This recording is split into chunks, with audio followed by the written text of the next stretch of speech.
I'm going to call the meeting to order at 7 o'clock. This is the Community Preservation Committee. I'm Janet Providakis, the chair. I have to read the remote participation text. Due to the ongoing COVID-19 pandemic, Governor Baker issued an emergency order temporarily suspending certain provisions of the open meeting law. Public bodies otherwise governed by the OML are temporarily relieved from the requirement that meetings be held in public places open, physically accessible to the public, so as long as measures are taken to ensure public access to the bodies of deliberations through adequate and alternative means. This meeting will be broadcast live on Channel 8 and on Zoom. The public may participate remotely by following the call-in information on the bottom of the live broadcast screen. For Zoom meeting information relating to remote participation, please contact Carly Antonellis, Assistant Town Manager at ATM Ayer at ayer.ma.us, or call 978-772-8220, extension 149 prior to the meeting. So thank you, everybody, for attending. We have a quorum. I see that we've got Jess, Julie, Colleen, and Barry. We also have a speaker of Irv from Sandy Pond School, and looks like public participation with Sarah Withy. So thank you, everybody. Does anybody have any corrections or updates or edits that they would like to make to the agenda? All right. Not I. Good. Good. All right, then I'm going to move on and do approval of the minutes from February 3rd, 2021. Does anybody have any corrections, additions, revisions, comments, jokes with regards to the minutes? I have none. Okay. Can I hear a motion to accept the minutes as written? I'll make a motion to accept the minutes as written. And I will second the motion, Colleen. All right, let's go roll call. Jess? I got it. That was I can see the mouthing of I. Julie? Squeaky toy in the background. Okay. Barry? Aye. Colleen? Aye. Aye, and the chair says aye, so it's been passed unanimously. Excellent. One more that you get to do, Jess. All right, moving on. I've got correspondence / bills. There were no bills. Yay! I always love it when you can go to the mailbox and you don't see any bills. But this was good. And the other item for correspondence is I've been in contact with Irv Rockwood from Sandy Pond School Association. The item that's on the agenda is Sandy Pond School was highlighted as part of the Massachusetts State Historic Preservation Plan. It was one of the pictures and such, so it was a distinct honor. I thought that was great. Congratulations, Irv. And the other correspondence is with regards to the preservation restriction. The reason behind it is, Irv, I'll let you take over because you do have an opportunity for a grant from Mass Preservation, MPPH. I'll let you take yourself off of mute and go for it. Okay, yes, so we are in the process of applying for an MPPF grant. This is a fairly major project, the application part. But the ultimate goal would be to secure additional funding to assist with phase 2, which I think would do for us primarily 2 things. It would ensure that we had enough money on hand to cover all of the more expensive portions of the project. It would complement the CPC grant and with barring really unforeseen complications, reduce the need to use all of those monies. Would result in some cost sharing between the state and Ayer, which I think is beneficial partnership all the way around. So we are working on that. it got started late, partly because there was no announcement that there were even going to be MPPF grants until December 14th. Ordinarily, that announcement is made in the spring with a deadline sometime in March for application. But this year was December 14th. So, I personally was in the middle of a couple of other projects at that time. So we didn't really get started on it until late January, early February, but we are well into it now. The deadline for the application to be submitted intact is March 19th. We believe we will make that.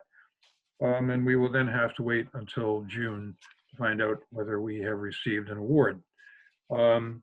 These grants, as at least some of you are probably well aware, these are matching grants, and they are always a 50% match. They, however, require a 75%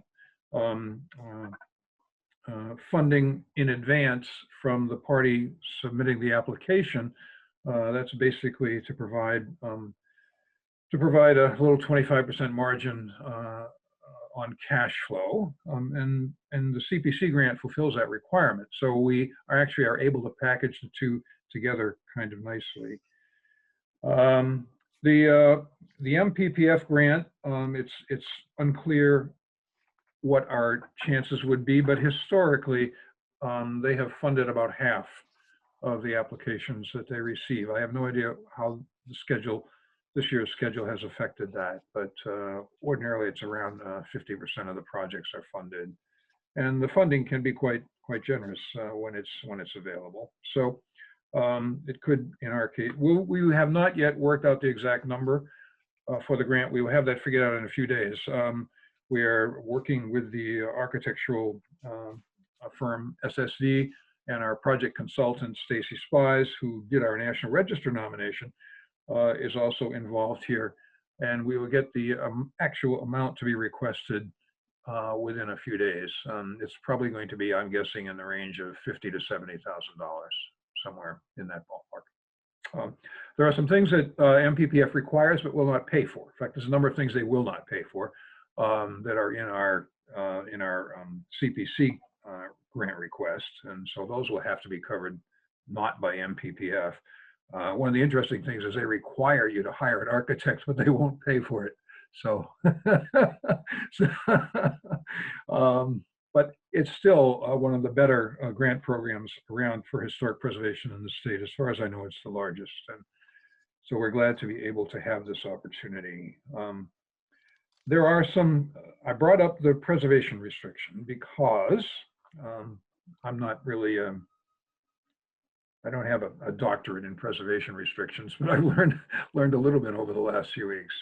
One of the requirements, one of the assumptions of an MPPF application is that any grant recipient will be signing a preservation restriction upon awarding of the grant. And not only will they be signing it, they'll be signing the one that MPPF uses as a standard form. We have already, as part of the application, had to certify that we will accept that requirement, and we'll proceed on that basis if we get a grant. So we have already prepared the paperwork for that. And we also have the CPC grant also requires a preservation restriction, which raises one question that I hope we can discuss tonight, and that is, do we want 2 preservation restrictions, or is 1 sufficient? 2 is possible. Can I just, Okay. Mr. Chairman? Mary? Now, bear in mind, when that article was approved, that was approved by town warrant, and it approved the historical preservation requirement as well. Yes. So if you're going to change or take that out of the grant, then you're going to have to go, as far as I can see, you're going to have to go back to the town meeting to get that out of there and redo the grant request. I don't see where you can take that out of the grant request from the CPC once it's already been approved. I understand where you're coming from, Barry. I think, I mean, there's still going to be a preservation restriction. It's just, it's not going to be the one that the town will develop. It's the MPPF will be developing it. Is that correct, Irv?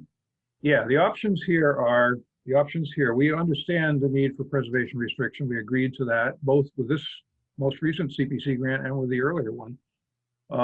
It just didn't get done the last time. But the issue here is whether we need two preservation restrictions, one drafted by the town of Ayer and one drafted by MPPF. We have no choice on the MPPF. We have to not only agree to sign one, we have to agree to sign the one that their standard agreement. So there will be a preservation restriction if we get this grant.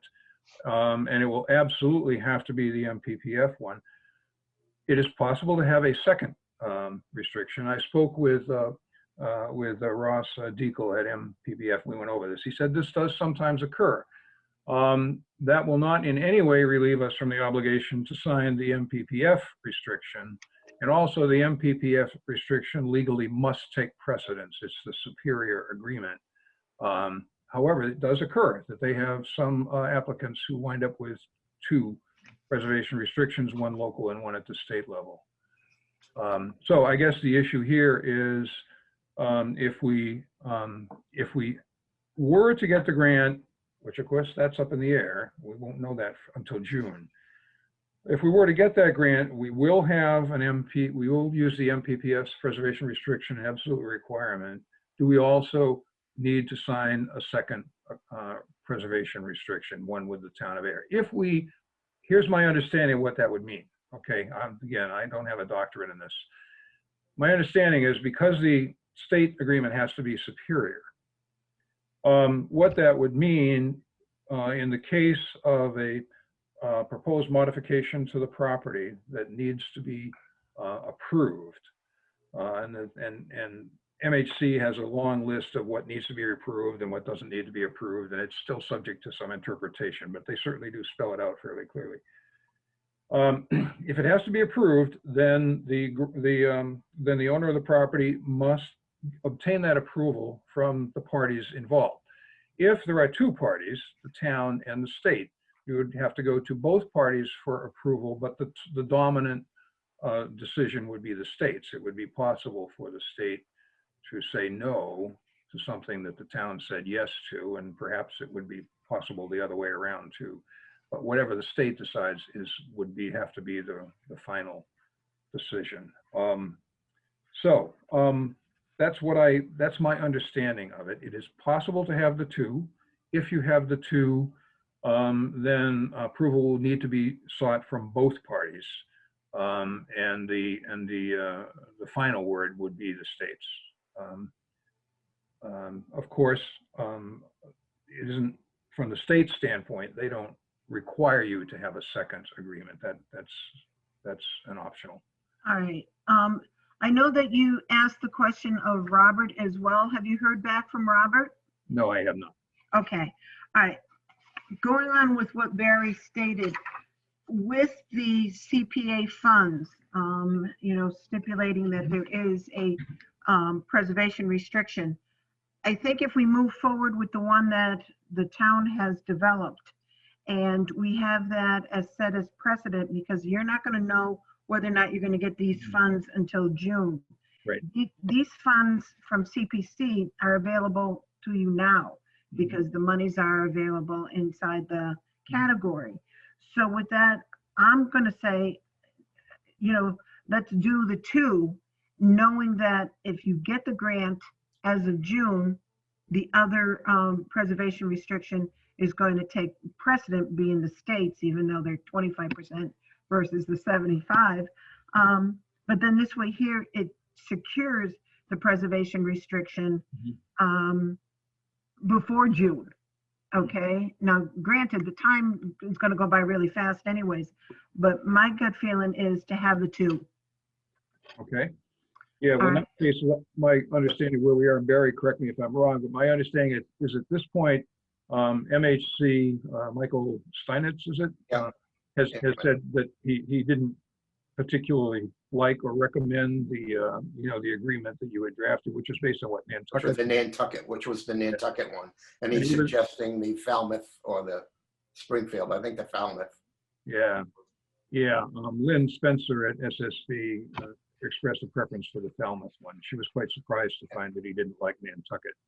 So, because apparently Yeah, I don't, that's a he change. made me feel, he gave me the sense that that was an old template, I guess. But anyway, Yeah, and whether it's MPPF or a CPC or for preservation and restriction, they both have to go through MHC. yeah, And they're the final word, whether it's we're doing it or MPPF. You know, it's the Mass Historic that has the final word in that. yeah, and the MPPF restriction has the advantage it's been pre-approved. So it's just a matter of executing that.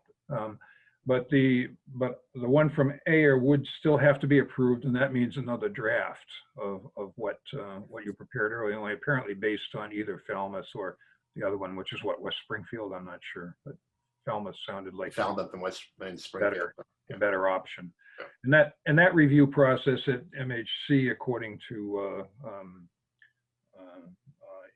Michael, was 30 to, you have to allow 30 to 60 days. So if we had it today, it could be as much as 2 months before, they told us it was okay.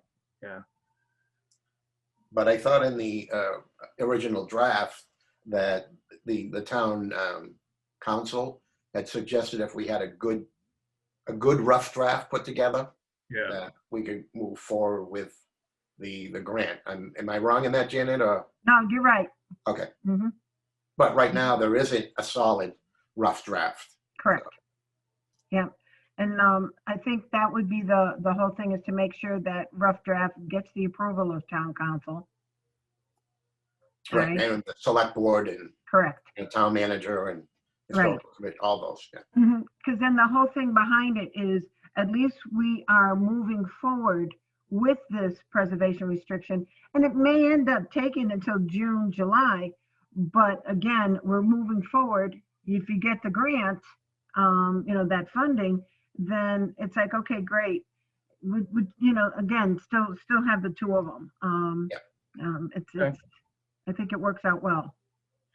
Yeah, okay. We don't at this moment expect to start spending the monies for this phase until probably April.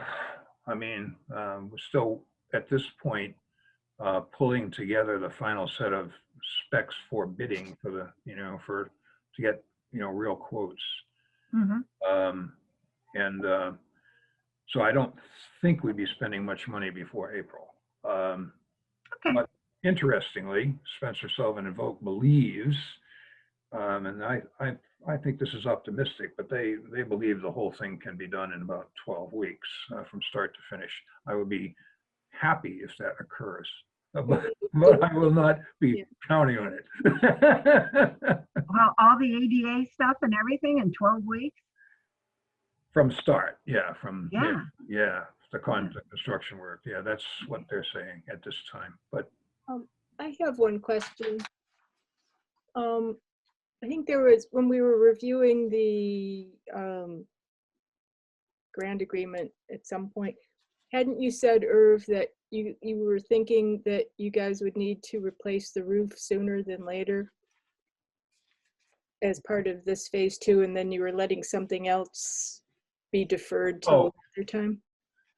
Yeah, the one thing on the work side that's a little, I guess, a little fuzzy, and that makes the MPPF grant sort of important, is that the roofing work, roofing had not, when the conditions assessment was originally done Right. three plus years ago, everybody said the roof is not new, but it didn't seem like it was a priority. As of late last year, it started to look more like a priority. It's still not leaking, it's still there.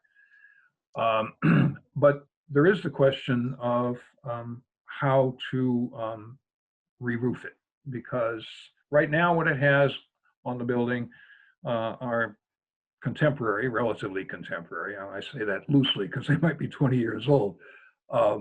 Contemporary asbestos type shingling. Historically, the building would have originally had wooden shingling, presumably cedar. There's quite a price difference between the two. What we had been thinking about doing before the MPPF grant was foregoing the insulation work in favor of the roof. And there's a couple of other small things we could drop because the money comes fairly close to balancing out. If you do that, we would be able to repair the roof now, but with contemporary materials. We wouldn't easily be able to replace it with wooden materials unless we just really dropped a lot of stuff off of the work list. With the MPPF grant, it could be possible to do the roof in the more desirable way, in the historic way. Well, and the other thing is, if you were to get the MPPF grant, would it be possible to also then, instead of foregoing the insulation work, do that and the roof? It might be, but I don't know. Okay. I don't know yet. We won't know until we really have the final specs from the architect and the contractor's quotes. It's, you know, that's, and we'll have a better handle on the numbers actually before we turn in the final application to MPPF. That will still not be final numbers, but they'll be closer numbers, and we'll include the various options. Yeah. Mm. And MPPF won't pay for a number of things. I mean, they won't pay for the architect. They won't pay for any heating work. They generally won't pay for several of the things that are on our list. That the things that they would pay for that are all high priority is, one, the restoration of the windows. That is a surprisingly expensive part of the project. It's all handwork. We have, the windows are there. But it involves removing each of them, stripping them, reglazing them, repainting, putting them back in, improving the sash and the locks. So there's no way to speed that up. I actually have done some of that work years ago, and including on an old house. It's slow. Yeah, it is tedious. And it's like, well, this is, and you know, I mean, when you're putting on, when you're doing the grant, all I kept thinking about is make sure that you ask for more than, just like when you do for any other type of request, always go, you know, to the high number, because if they say, no, we can't do this amount, but we can do this amount, it's like, okay. Yeah. Try to collective bargaining. Yeah. Mm-hmm. Yeah. No, that makes a lot of sense. All right. And SS give us good advice on that. So so it looks like we're going to continue pursuing the preservation restriction for the town. yeah. And then we'll have the other one for the MPPF. And like I say, you'll know that by June. We wish you well on the grant. You know, hopefully everything goes well with that. In that vein, Irv asked me to write a letter in support of the restoration. And I do have a letter that I did draft. I can send it to you guys, but it's pretty much saying and how we supported with $187,340 from the town supported it. And with that, to go ahead and say, pretty much we're proud to have this schoolhouse in our town, and the association doing as much work as they, you know, have been doing. So this would be a letter in support of the MPPF.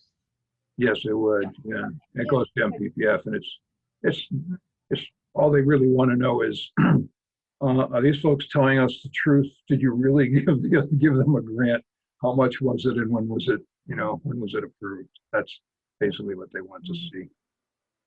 And if I could add, I spoke with, well, not through text anyway, and everyone on the historical commission relayed to George in support of the MPPF grant for Sandy Point. So I'm not sure when George is going to generate that that letter of support, but I know he had the dates that you needed. So he has that information. So you have this. You will have the support of the area. That's great, because that one's required. We've asked for a number of others, but that one we have to have. Yeah. Right. And I'm sorry about this. The rush on this, but we Oh, are. no.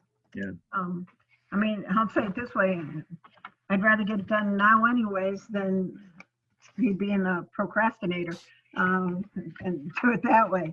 So, all right, we did, Barry, you've got the copies of the sample, restrictions, preservation restrictions. I sent them that Irv sent me, the ones from MPPF, that they went ahead. I sent them yesterday. Let me know whether or not you need copies of the samples. Are you asking me to do the preservation restriction? No, just Oh, so okay. that you have them for historic. No. So that, Yes, you did. okay, good. And Jess, I know. It's like, no, I don't, please, I want to keep you around. Yes. It doesn't have to be over 250 pages, Barry, and we don't need it before tomorrow. Just for the minutes, MPPF does stand for Massachusetts Preservation Projects Fund. Yes, yeah, sorry. Yeah. Okay, I just want to make sure Jess had that. I called it MPPH when I wrote to you. I know, but don't worry, I figured it out. All right. I know better than that. Yeah. Right. So, I don't think we have to take a vote on this. I think it was just a discussion. All right, it was more for information. And Irv, if you can let us know the amounts, that would be great, for what you're, applying for the grant. Yes, All right, and then we can, like I say, keep note of it. And we Right. wish you well. thank you. All Yeah. right. Is So- there anything else that anybody has for questions? All right. No? Any public participants, questions?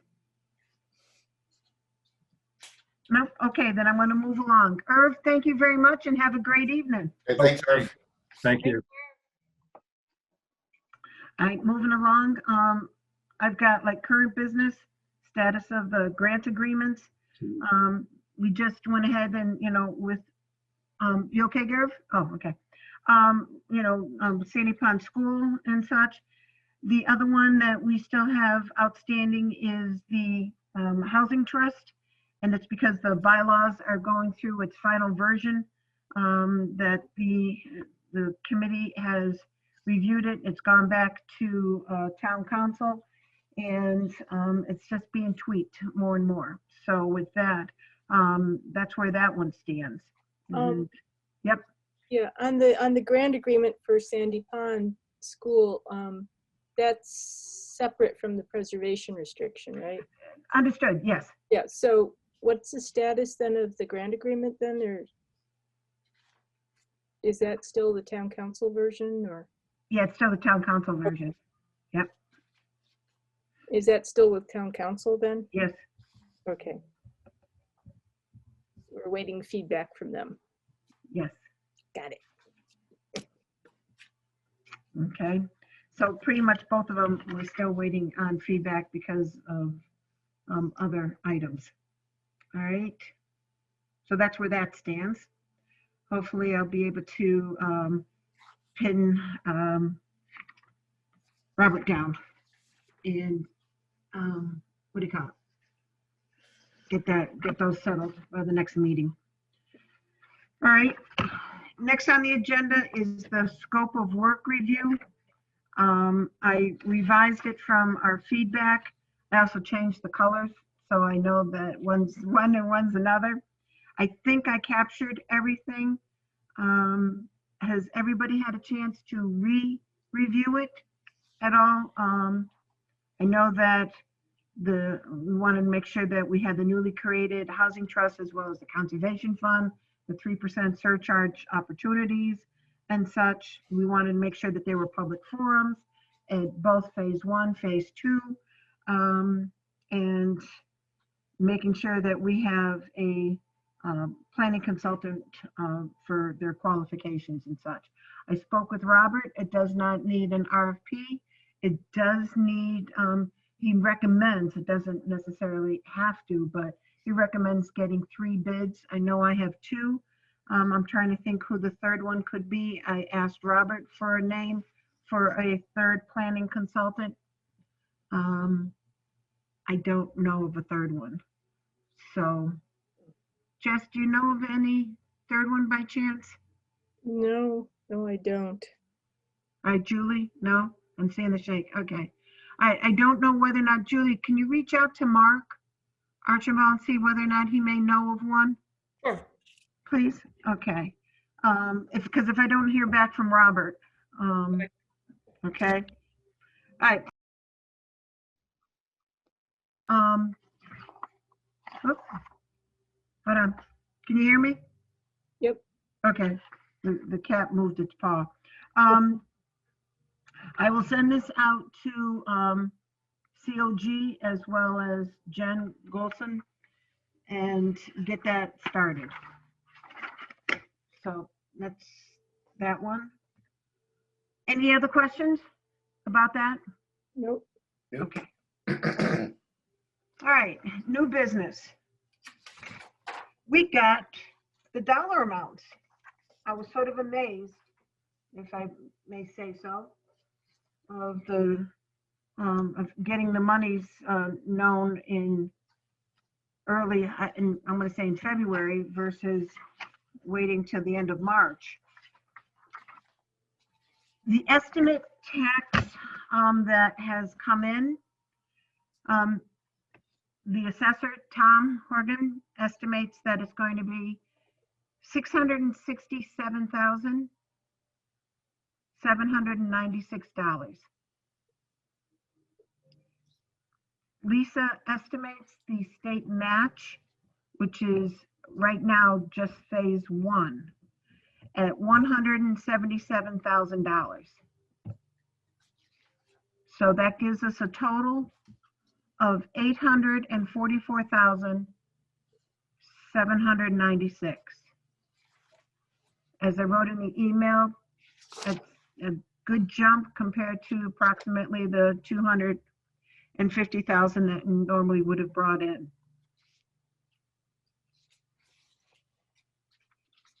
Okay. You got those, Jess? Yep, I'm looking at the warrant articles that you sent anyways. Okay. All right. So with that, I developed the warrant articles after our conversation last meeting saying we want 10% to go to open space and 20% to go to historic and 20% to go for community housing. And the rest of it to go into undesignated, because undesignated can be moved to, can be used for any category.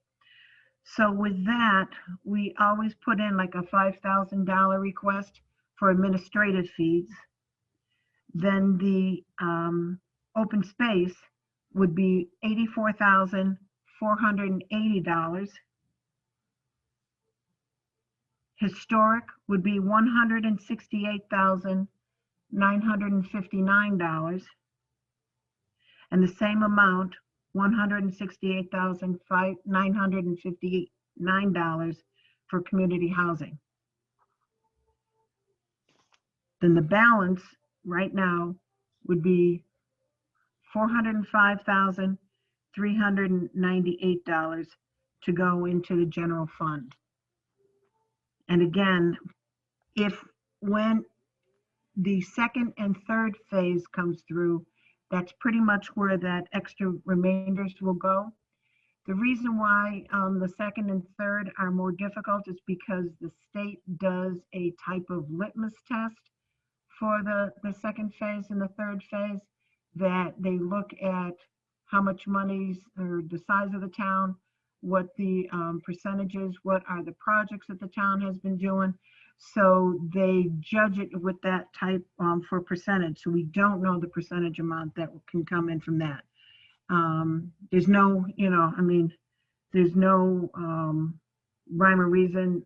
Again, sometimes it can go as high as 100%. Sometimes it can be, as low as 20%. So with that, the state was able to do something like a 28% match for phase one. And that was very impressive, but that's because of the additional fees that they gathered throughout the year from the deeds, the licenses and such. This was a good year to do this because again, we did have some, the state did get some of the extra monies coming in and such. And from what I understand,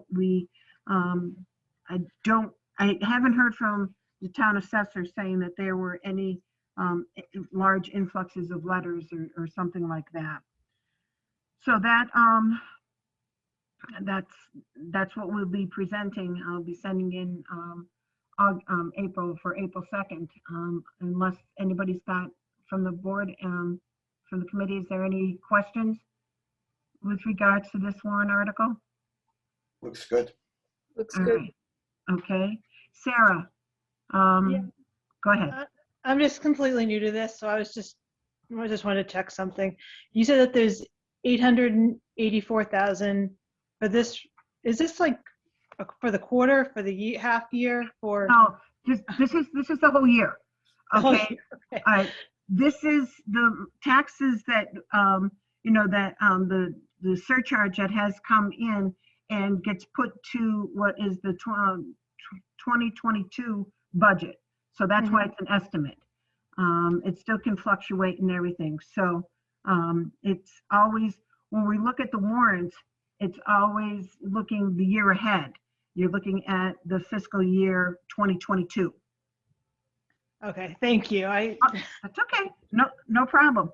And that's why, like I said, we have to go ahead and plan where the buckets are going to go in the future. And then that's what the monies get taken out from. So it's almost like an accrual basis. It's there, you spend it, and then you take it out. Very good. Thank you. Right. All right, so let me go ahead and hear a motion to pass this warrant article as written. There are two articles. Do you want to? Well, just one. Let's do the one Okay, first. This warrant article about the distribution. got it. I'll make a motion to approve this warrant article. I'll Right, second it. All right, Barry. All right, let's do the roll call. Julie? Aye. Okay, Colleen? Aye. Barry? Aye. Jess? Aye. And the chair says aye, so this has been approved unanimously. All right, that was the first warrant article. The second one is what we call due diligence. And what this one does is it allows us to put $12,000 of the monies, the estimated monies, to the side. So just in case we do need to have any type of assessment done or whatever, it's available for us to have any funds quickly available to go ahead and pay for that type of a consultant or such. We've always been keeping it as 12,000. We really have not used it.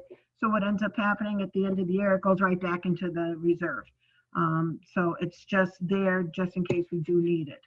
So the warrant article saying that it's not to exceed the sum of $12,000 for future appropriations by the CPC for general open space purposes, because again, it's usually used for some sort of assessment numbers. Any discussion? Just a stupid question. No such thing. Okay, I know we've had this before. So we have the undesignated fund / the general fund. Is that the same as the reserve? Yes. Okay, got it. Got it. Mm-hmm. All right, so if there's no discussion, can I hear a motion to accept this warrant as written? I'll make a motion to accept the warrant as written. Colleen Creaser. Sorry, I forgot to do that the last time. That's all right. Someone want a second? I'll second that. All right, Barry. All right, let's do the roll call. Colleen, Aye. Julie, Aye. Barry, Aye. Jess, Aye. and the chair says aye, so this gets accepted and approved. So great work, guys. I tell you, this, we're going to be able to, I'll get, the total funds amount that are available, because I know that housing and historic was decreased quite a lot. So this is going to be able to pick that up um, and give us a little more leeway, a little more flexibility of things that can occur within the town. All right, so that was the new business. Does anybody else have anything else for new business? No? All right, then I'm gonna go on to committee reports, and I'm gonna go first. Because, well, first of all, the Housing Authority has not met, but we've been busy with the Affordable Housing Committee. We did have a public information session on February 24th. We will have another one on March 24th, which pretty much will be the same thing. It is reviewing the bylaws.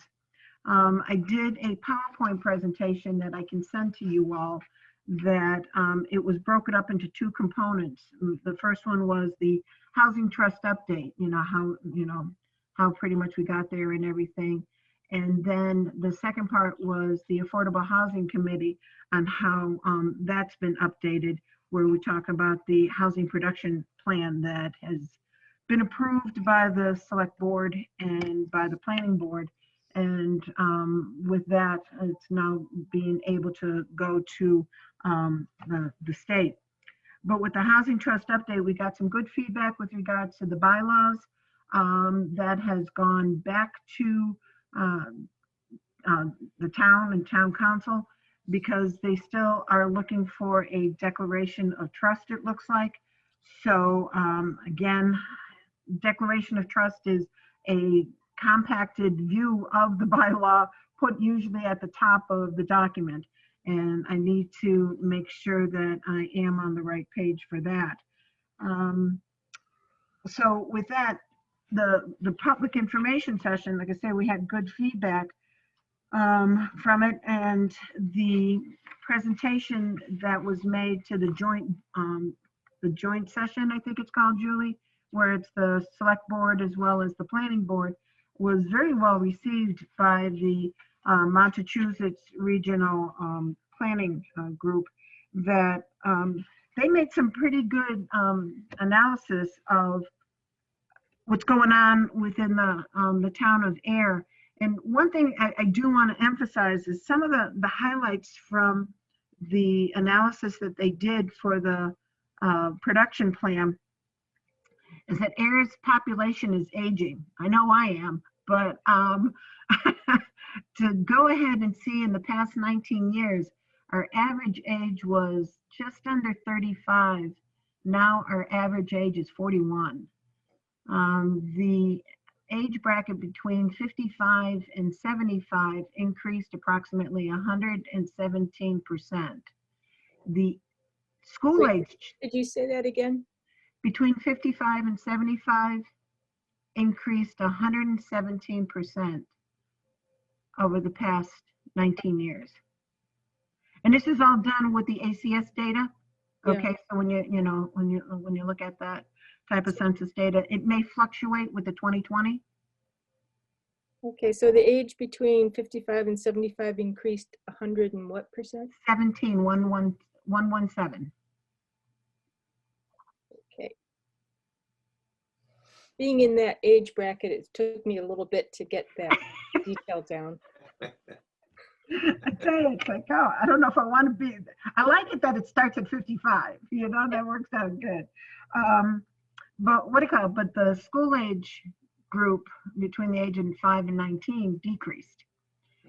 All right. So with that, just like, picked up a couple years within the town. People are being priced out of the housing market, they showed, which everybody knows.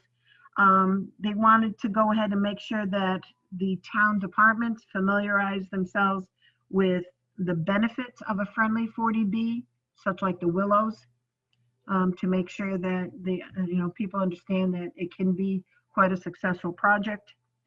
To make sure we promote and use in the zoning, the inclusionary zoning bylaw, housing bylaw. Work with CPA and Habitat for Humanity. develop workforce housing units, as well as collaborate with other agencies. Those are the highlights that pretty much I picked up from the plan and the housing plan. Julie, I know that you got to review it and everything. Do you have any feedback from that meeting? No, but I thought it was really interesting, like you're saying, to hear that data and to see everything they presented to us. It was a really eye-opening pieces of information. Mm-hmm. I And it was really well, excited. yeah. Yeah. It was well written, you know, I mean, Yeah. it wasn't, you know, sometimes when you're like, you know, when you read the master plan and things like that, it's like, okay, Uh-huh. great, what is this supposed to say? Yeah. This was very well written, and I think it's only about 30 pages long.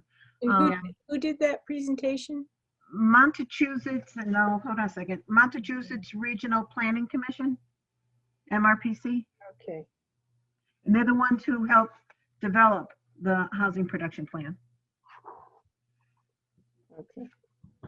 And it should be, like I say, it should be going to the state once it gets approved. I don't know whether or not we can, I mean, the draft is out on the the Affordable Housing Committee's website, you know, the webpage, so that people can see what the draft looks like. And like I say, some of the charts were pretty impressive. Then moving on with the housing trust, one of the things that the bylaw is requesting, that you have somebody from the select board that has to be given from the Mass General Law, and the Affordable Housing Committee would like to have somebody from the Affordable Housing Committee, as well as somebody from the CPC on the Board of Trustees. Now, again, the Board of Trustees, we're going to recommend individuals to the select board, but the select board will have the final say of who they're going to approve. So we're, again, making the recommendation, and I have reiterated, because of the multiple hats I do wear on the Affordable Housing Committee, the CPC, and the Ayer Housing Authority, I don't think it's ethically right for me to be on the Board of Trustees. You know, I would love to be, but I don't think, because of having all these, you know, hats, it's right for me to go ahead and do that. So I'm looking for somebody else from the CPC who may want to throw their hat into the ring of being on the Board of Trustees. The Board of Trustees for the Housing Trust will meet no less than 4 times a year. They're going to be included within public information sessions. The Affordable Housing Committee will be doing most of the grunt work. So the Board of Trustees will have, like, say, the final say of, you know, monies that are being spent and such. And with that, the administrative work will be done by Alicia over at the Office of Community and Economic Development. So I would like you guys to think about if there's somebody who would like to be part of this groundbreaking, I mean, I'm just gonna say groundbreaking program that's gonna be here in Ayer. It's great because they started talking to some developers that I'm using. I think I used it before, but I'll keep reiterating it. The developers are doing like a more of a holistic approach of types of developments that they want to create within the town to help grow instead of just doing cookie cutter approach. So I think, you know, again, I think Alicia and Alan are definitely on the right track of talking to some of these developers. And when they start coming in front of the planning and zoning boards, hopefully I get to hear from Jess and Julie of what those individuals are like. So that's the update from the Affordable Housing Committee.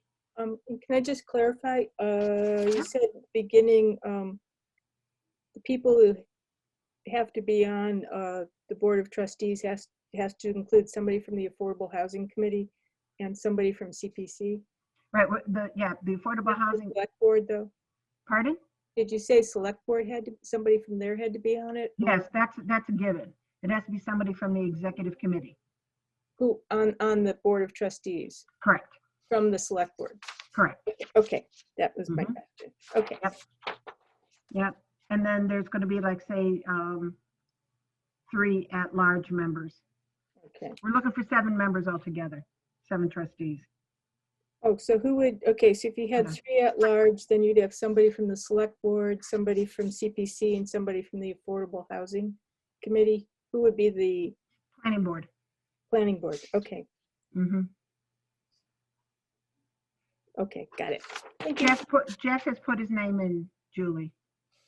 Okay, Jeff Tillison, he put his name in, so Yeah, I he'll be, remember him saying that. yeah. And with that, we're gonna have like an application goes out and requesting a letter of interest. So, yeah, we've got like about 12 people that have either, you know, we're gonna be contacting, they contacted us and like that, so. So it's moving along, and that's why it'd be great to, you know, like I say, when we get those extra monies in the housing category. All right, next committee, Barry? How's, We didn't meet last month or this month, except through the town staff email. George did query us about support for the Sandy Pond School getting that MPPF grant. So, and that seemed pretty important. So, but we didn't have a meeting per se, but he did query us, and we all said it's a good idea. So, right, excellent. and that's it. Okay. I have a cat that's very comfortable. Jess? So we've just been doing our usual stuff. We actually have hit a little bit of a briefly slower pace for the last meeting or two. That's going to change next month, but we haven't had one of those minor lulls in a couple years. And we actually got to do commission updates and stuff. We are working on, we're going to be submitting a grant to the Wild and Scenic, the Nashua, Nissitissit, and whatever, the Wild and Scenic Grant Program for preparing signage to label our different waterways around the town, Nice. which we don't have. So we're going to try for that. And we also just met with the other day with a young Girl Scout who's working on her silver award, and who's going to be doing preparing and circulating a brochure on non-point source pollution for people who live around some of the ponds. So Oh, excellent. support that. So otherwise life goes on as normal. So All right. As normal as can be. Yeah. oh, just we're working on our I was working today on our stats for the annual report, and we tally up how many notices of orders of conditions or other permits that we issue or enforcement orders, et cetera. And even with the pandemic, our numbers went up from the previous year. Wow. Wow. We remained pretty very functional during this, regardless. So that's interesting. Yeah. All right. Goes to show, even though there is a pandemic, life did go on, and Yeah. Joanne was busy. Yeah, she sort of suffered through it, but at the same point, you know, the state gave allowed commissions to delay issuing permits during the pandemic. They could do it, they could push it off, and we wound up not doing that. And then the state came back in, I think, November and said, okay, now you have to do it all by, you know, in December. And once people have submitted, then you have a statutory, like, okay, you have to have opened a public hearing within 21 days. So some of the commissions, I think, that used the opportunity not to meet during the pandemic, I imagine got slammed. Mm-hmm. We didn't, hence we had a lull the past 2 meetings. So, That worked out great. yeah. Oh, all right, Julie. And I will say our agent Joanne is excellent. So Well, we knew that. yeah. Go, Okay. Joanne. Yes. Absolutely. So Janet covered our meeting with the joint meeting with the select board last night. We have approved the preliminary subdivision plan for 0 Washington Street, also known as Panther Place. And we had a presentation on performance guarantees, a little learning for our planning board at our last meeting. So thank you. All right. Colleen, how's the world in your area? All's good. So nothing Right. to report. All right, that sounds great. All right, Julie, with you being the vice chair. Okay, no. There is a database that needs to get updated from the state. Whenever, well, I'll reach out to you and find out when we can meet and go through the steps on how to update it. So at least you know, like I went blindly when I started doing it. So this way here, at least you'll know. Gladly. Just let me know when. Sounds Okay. good. All right, that sounds great. All right, and like I say, no report from Beth or Jason, but we'll make sure that they get everything for these updates. And is there anything else that people would like to talk about? No? All right. Has anybody had a vaccination yet? Really? Oh, that's right. First responders, right? First responder. Yeah. Good for you. Yeah. I got both of them. That's Yeah. awesome. What? Did you feel anything after the second one? Or just a little? Just a little pinprick? No, never mind. Let's see. Yeah, first one was just forearm and a headache. Second one, yeah, it did take a hold of me for a day. My sister yeah. experienced. Okay, but everybody else pretty much that I worked with had a sore arm, and that was it. Wow. All right, there was like about I think at least 20 of us that have gotten it done at the station, and it was the Moderna that we got, and yeah, hydrate. That's the only thing I can go ahead and tell you guys is to make sure that you drink lots of water before, during, and after, and that helped out tremendously. If you didn't do that, I found that some people, had harder reactions. So, Yeah. go ahead. I said, that's good to know. Yeah. Thanks. Who would be giving medical advice at a CPC meeting? I also have learned with vaccinations in general, when you get one, you know how you have a sore arm? I spend the first half hour after any vaccination just taking my arm and all over the place, and it just moves the serum around, and and then I forget that I had the shot unless I were to take a pen and poke it directly, but it does seem to work. So Yes, do that again. We wanted to learn which one? the arm movement that helps. Oh, okay. If you see me driving in my car, it looks like I'm having a seizure. I'm like, That helps with the vaccines. Okay. yeah. Try get it moving. All right, guys. Vigorously too. Vigorously, we need that word, vigorously. Okay, seeing that we've finished it off with a nice medical moment, can I entertain a motion to adjourn? I'll make a motion to adjourn. Oh, There we go. I'll second that. Colleen and Barry, thank you very much. Guys, take care of yourself, and Yeah. again, Oh, thank you.